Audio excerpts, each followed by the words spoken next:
नमस्कार दोस्तों, आप सभी का हमारे इस नए वीडियो में स्वागत है।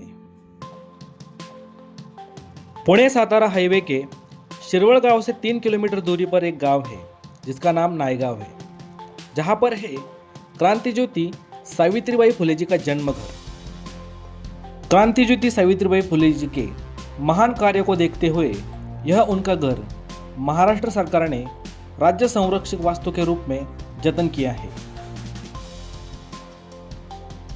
महात्मा फुले जी के साथ मिलकर क्रांति ज्योति सावित्रीबाई जी ने स्त्री शिक्षण, स्त्री पुरुष समानता और कई सारे क्षेत्रों में क्रांतिकारी स्वरूप का काम किया है। सावित्रीबाई जी का जन्म 3 जनवरी 1831 में इसी घर में हुआ था। आज जो यह घर है इसे बाद में सरकार द्वारा बनाया गया है। पुराने घर का चित्र यहाँ पर आप देख सकते हैं। उनके पिताजी का नाम खंडोजी नेवसे पाटिल था। यह उनका जन्मघर एक स्मारक के रूप में बना है। यहाँ पर हमें महाराष्ट्र के महान व्यक्तिमत्वों के चित्र भी देखने मिलते हैं।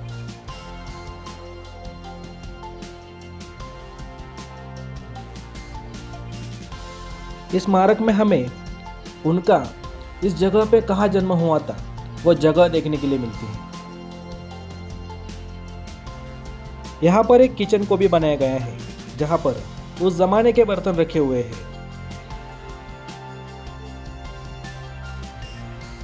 यहाँ पर एक धान्य भंडार को भी बनाया गया है। इस स्मारक में आपको महाराष्ट्र के ग्रामीण संस्कृति की भी झलक देखने के लिए मिलती है।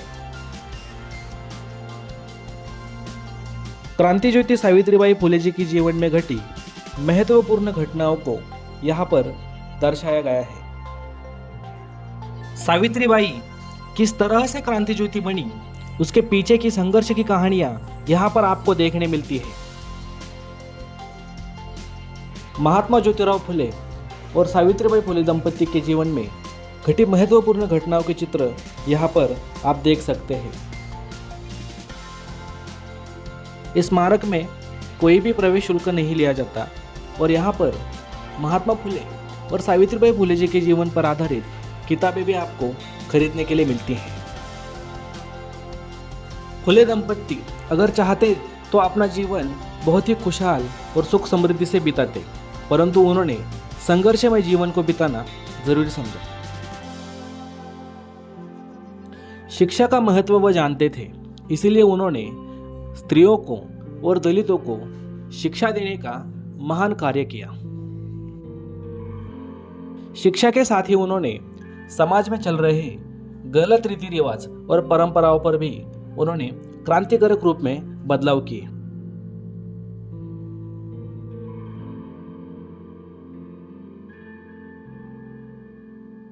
इस स्मारक का अनुभव भी आप यहां पर लिख सकते हैं। अब चलते हैं ज्ञान ज्योति सावित्रीबाई फुले शिल्प सृष्टि में, जिसे इसी घर के सामने बनाया है।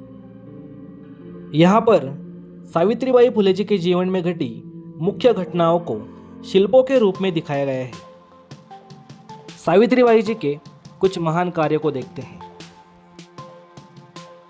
1848 में उन्होंने पुणे में प्रथम स्कूल शुरू किया, जिसमें स्त्रियों को और दलितों को प्रवेश दिया जाता था। उन्होंने सिर्फ शिक्षा में ही नहीं बल्कि समाज के अन्य क्षेत्रों में भी कई सारे क्रांतिकारी बदलाव किए।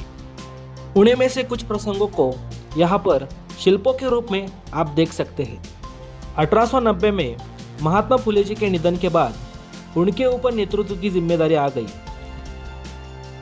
9 साल की उम्र में ही उनकी शादी महात्मा फुले जी के साथ हो गई थी। बाद में उन्होंने जीवन की आखिरी सांस तक समाज की सेवा की। सावित्रीबाई जी का जन्म एक खुशहाल परिवार में हुआ था, परंतु उन्होंने उन सुख समृद्धि वाले घर के बजाय एक संघर्षमय जीवन बिताना जरूरी समझा, क्योंकि वह समाज में एक क्रांति लाना चाहते थे और उन्होंने वो क्रांति की मशाल जलाई, जिसमें समाज के सालों से अंधेरे में रहने वाले घटकों को एक नई रोशनी प्रदान की। इसीलिए सावित्रीबाई जी को क्रांति ज्योति के नाम से भी जाना जाता है। दोस्तों, अगर आपको ये वीडियो अच्छा लगा हो तो हमारे चैनल को सब्सक्राइब ज़रूर कीजिए ताकि आने वाली वीडियो के अपडेट आपको मिलती रहे और साथ ही इस वीडियो को लाइक कमेंट शेयर करना ना भूलिए।